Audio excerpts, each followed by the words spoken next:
नमस्कार दोस्तों, एक नई लर्निंग के साथ हाजिर हूं और आज के इस लर्निंग में एक क्रेडिट कंपनी को लेकर के चर्चा करेंगे जो दूसरे को लोन देती है। माइक्रो फाइनेंस वाली कंपनी है, क्रेडिट एक्सेस नाम है। क्रेडिट एक्सेस की बात करने वाले हैं, जो कि नाम भी रखा है क्रेडिट एक्सेस ग्रामीण, जो कि शायद पता है ना, जो छोटी छोटी माइक्रो फाइनेंसिंग का कामकाज करती है, जो लाइवलीहुड के लेकर के देखा जाती है। एम्पावरिंग की बात कहती है। कंपनी कहती है कि हमारे पास करीब 20,000 की नियरली एम्प्लॉय हैं। 48 लाख से ज़्यादा इनके पास borrowers in the plus lakh की बात कहती है। बोरोवर्स लाख की कस्टमर बेस की बात कहती है। 24,000 से ज़्यादा इनके पास ग्रॉस एयूएम करोड़ की इन्होंने करके रखी है। इसके अलावा 422 इनके पास डिस्ट्रिक्ट्स कवर करती है और करीब करीब 2060 ब्रांच इनके पास हैं, जो कि इनकी वेबसाइट्स की डेटाबेस की बात मैं राउंड ऑफ में करूँ तो कंपनी का काम है खास करके छोटी-छोटी लोन देना, जो कि कहते हैं ना हम लोग, जीविका के लिए या फिर जो छोटी-छोटी संघ होती है उसको लोन प्रोवाइड करती है। उससे क्या लाइवलीहुड को लेकर के, जहाँ पे छोटे-छोटे फंड से जो कोई एम्पावर होना चाहता है उसको लेकर देखा जाए। कंपनी की बात किया जाए तो कहती है जो इनकम जनरेशन लोन्स देती है, होम इम्प्रूवमेंट लोन देती है, फैमिली वेलफेयर लोन देती है, इमरजेंसी लोन के साथ-साथ रिटेल फाइनेंस में देखा जाए ग्रामीण विकास लोन है, ग्रामीण टू व्हीलर्स लोन देती है। इसके अलावा आप बाइक वगैरह लेना चाहते हो उसके लिए मतलब लोन देती है। इसके अलावा इनके पास उन्नति लोन जैसी कुछ प्रोडक्टिविटीज़ हैं। डिजिटल लेंडिंग का कामकाज भी कंपनी करती है, डिस्ट्रीब्यूशन पोर्टफोलियो जिनके पास शामिल करता है और ये बीएसई एनएसई लिस्टेड कंपनी रही है।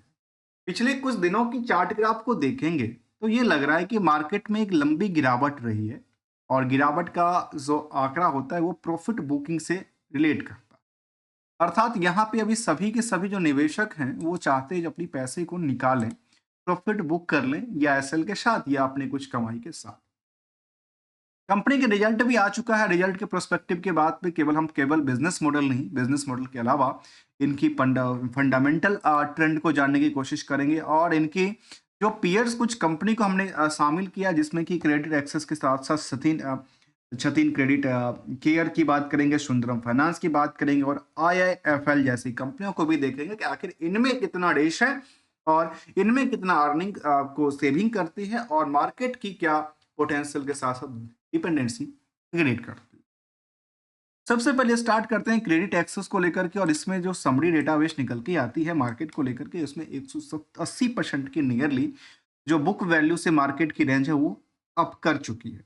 इंट्रेंसिक वैल्यू 21 रुपए के आसपास की बातें, सॉरी, इंट्रेंसिक वैल्यू की बात करें तो करीब 1268 रुपए की बातें शामिल करता है और इसके लिहाज से आप देखेंगे तो ये कहता है कि अंडर वैल्यूड है। स्टॉक क्या है? अंडर वैल्यूड है। जबकि इंडस्ट्रियल की पी के मुताबिक भी देखेंगे तो स्टॉक का पी जो है वो कहता है जो अंडर वेटेज की बात है।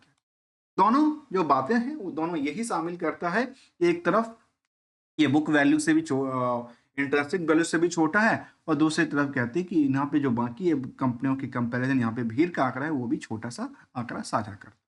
डिविडेंड पेइंग कंपनी रही है। आरओई आरओसी की आंकड़ा को देखें तो 24 से लेकर 14% तक की बातें को शामिल करता है और साथ में यदि डेट टू इक्विटी के बारे में देखा जाए और करंट रेशियो, इन सब चारों नंबर को हम काट देते हैं क्योंकि यदि कंपनी का रिजल्ट दिसंबर का अपडेटेड हो चुका है तो सब इन सब बातों को कोई लिंक नहीं क्रिएट, फिर ये वो इररिलेवेंट दर्ज कर जाता है। कंपनी में प्रमोटर का कंट्रोल 66% से ज़्यादा की बातें शामिल करता है और यदि आप नेट इनकम मार्जिन को देखें तो कंपनी 15% तक की सेविंग करती है, जिसमें कि revenue plus other source of income यदि कुछ हो तो।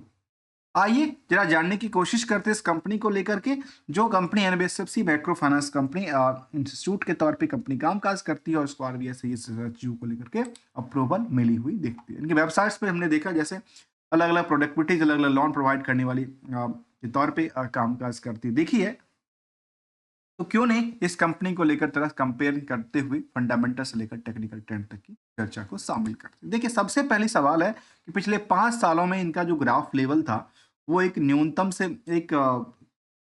से लेकर के एक पिक की बात यदि किया जाए तो मार्केट एक पिक पे गई थी, करीब 1500 से ऊपर की बात रखती है मार्केट। उसके बाद फिलहाल की बात करें तो जनवरी 24, जो पिछले एक साल से बात देखा जाए, पिछले एक साल से लगातार इसमें गिरावट रही। ऐसा ही आंकड़ा दर्ज करती दिख रही है, जबकि बीच में बाउंस बैक क्रिएट किया और बाउंस बैक कई बार क्रिएट कर चुका है, ये पहली बार नहीं था। जबकि निवेशकों को लेकर एक सिंपल सा क्वेरी होता है, क्या यहाँ से ये टारगेट क्या है और इसका स्टॉप लॉस क्या है। दोस्तों हमेशा कहते हैं कि स्टॉप लॉस क्या है, ये दोनों चीज ना खुद की ऊपर डिपेंड करता है।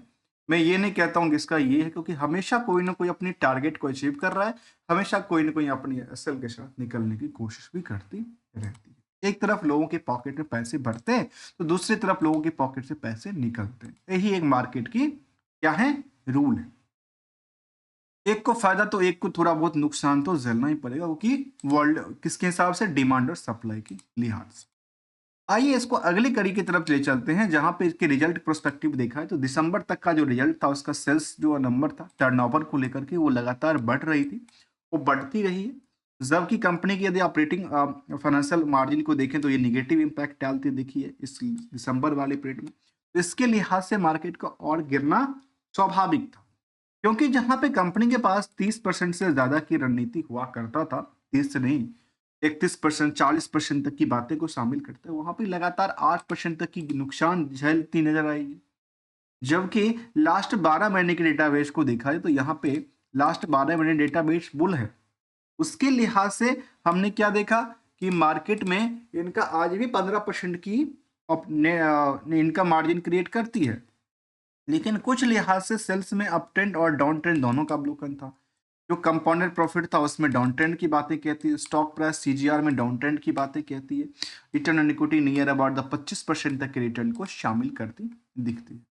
अगली बात शामिल करता है जो क्या कंपनी को लेकर के आप यदि कंपेयरिंग करते हैं पीयर्स से, तो पीयर्स में जहां पे बजाज फाइनेंस जैसे कंपनी को यहाँ पे शामिल किया गया है, मैं इससे थोड़ा सा क्या हूं, इसको अलग करता हूं। क्यों अलग करता हूं, इसके पीछे का वजह है।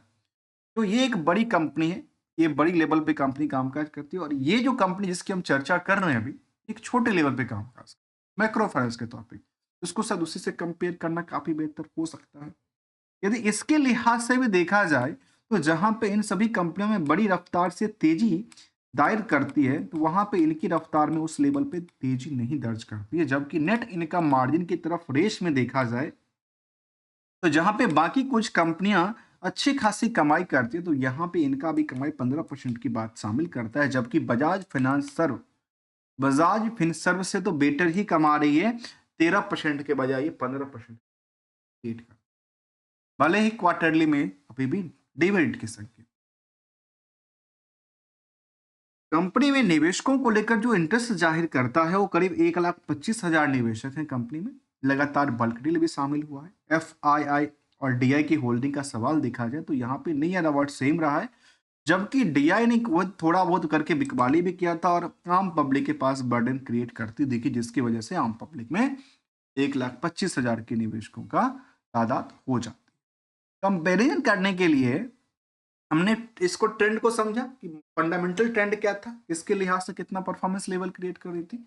वहीं पे स्टॉक परफॉर्मेंस के लिहाज से देखा जाए तो जो पिछले एक साल की आप देखेंगे ग्राफ लेवल को, तो यहाँ पे जो कंपनी है क्रेडिट एक्सेस, जिसमें करीब 48% से ज्यादा डिक्लाइनिंग रहा, तो बाकी कुछ कंपनी छतीन, सुंदरम फाइनेंस और आईएफएल जैसे कंपनी में करीब 40%, तो कुछ कंपनी में सुंदरम फाइनेंस जैसे कंपनी में 24% की रैली भी क्रिएट दिखती। तो ये कुछ आंकड़ा था, इस कंपनी को लेकर हमने समझने की कोशिश किया एज अ परफॉर्मेंस लेवल से, जाके बाकी कंपनियों के लिहाज से कितना परफॉर्मेंस क्या कहती है, चार्ट का ग्राफ का परफॉर्मेंस क्या कहता है, जिस हिसाब से यहाँ पे आप स्टॉक प्राइस को देखेंगे जो मार्केट में अप डाउन दोनों क्रिएट करती है, वहीं पे हमने उनकी फाइनेंशियल चार्ट को ग्राफ को भी देखने की कोशिश किया। तो ये भी एक समझ में आती, आपस में कंपैरिजन करते हो। लेकिन एक चीज को हमेशा ध्यान रखने वाली बात होती है, एक सवाल आता है कि टारगेट क्या है।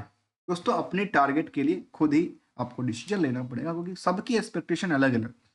क्योंकि सिंपल सी बात है, जो कोई यदि यहाँ पे खरीद रहा है, कोई यहाँ पे खरीद रहा है, तो सबकी अलग अलग टारगेट हो सकती है।